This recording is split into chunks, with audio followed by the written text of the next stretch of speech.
পরীক্ষায় ভালো ফলাফলের জন্য 100% পরীক্ষিত কিছু আমল দিব ইনশাআল্লাহ তাআলা। পরীক্ষায় ভালো ফলাফল আসবেই আসবে। অনেক বড় বড় ইসলামিক স্কলাররা তারা কোরআন এবং হাদিস লব্ধ জ্ঞান থেকে গবেষণা করে 3টি বিষয়কে বাছাই করেছেন। কয়টা বিষয়?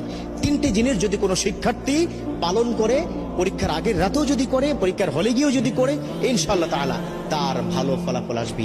দেখো, প্রত্যেকটা স্টুডেন্টের স্বপ্ন সে খুব ভালো রেজাল্ট করবে, ঠিক কিনা? আছে না? এই যে যুবক বন্ধুরা, স্বপ্ন আছে না? আছে। বর্তমান কিন্তু আমাদের পরীক্ষা চলছে, আলহামদুলিল্লাহ। আমাদের কারো সন্তান, কারো ভাই বোন, আমাদের পরীক্ষা চলতেছে। বাচ্চাদেরকে আজকে গিয়েই এই ট্রিটমেন্টটা দিবেন।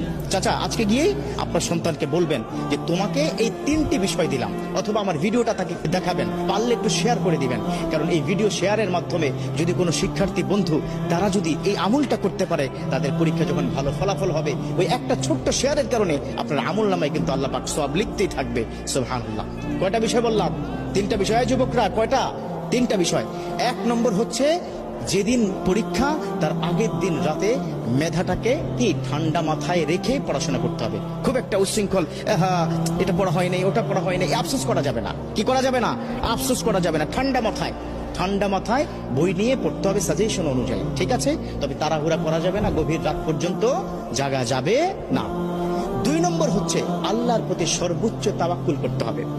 বিশ্বনবী সাল্লাল্লাহু আলাইহি ওয়াসাল্লাম তিনি কিন্তু এই বিষয়টাকে খুব বেশি পরিমাণে গুরুত্ব দিয়েছেন। আর আল্লাহ পাক নিজেই তো বলে দিয়েছেন, ওমা ইয়াতাওয়াক্কাল আলাল্লাহ ফাহুয়া হাসবুহু। Those the people are depend on almighty, Allah is good enough for him. অতএব আল্লাহর প্রতি তাওয়াক্কুল রাখতে হবে। আল্লাহ, পরীক্ষার হলে কালকে যাব, আল্লাহ তুমি পরীক্ষায় প্রশ্নগুলো কমন করে দিও, প্রশ্নগুলো কমন করে দিও, প্রশ্নগুলো কমন করে দিও। এটা 2 নম্বর। আল্লাহর প্রতি তাওয়াক্কুল রাখতে হবে। আল্লাহর কাছে চাইলে আল্লাহ ফেরত দেন না। উদউনি আস্তাজিব লাকুম। আল্লাহ পাক নিজে বলে দিয়েছেন, ও আমার বান্দারা, ও আমার গোলাম, ও শিক্ষার্থীরা, আমাকে বলো, তোমার সমস্যার সমাধান করে দিব, তোমার ডাকে আমি সাড়া দিব। সুবহানাল্লাহ। চাইবেন কার কাছে? আল্লাহর কাছে। আজকে গিয়ে সন্তানকে বুঝাবেন, বাবা পড়াশোনা যাই করো না কেন, তাওয়াক্কুল করবে কার উপর? আল্লাহর উপর। 3 নম্বর, এই 3 নম্বরটা একটু লম্বা, বাট এই আমলটা কিন্তু করতে হবে। 3 নম্বর আমলটা হচ্ছে, তুমি যখন পড়তে বসবে তখন রব্বি জিদনি ইলমা এটা পড়বে।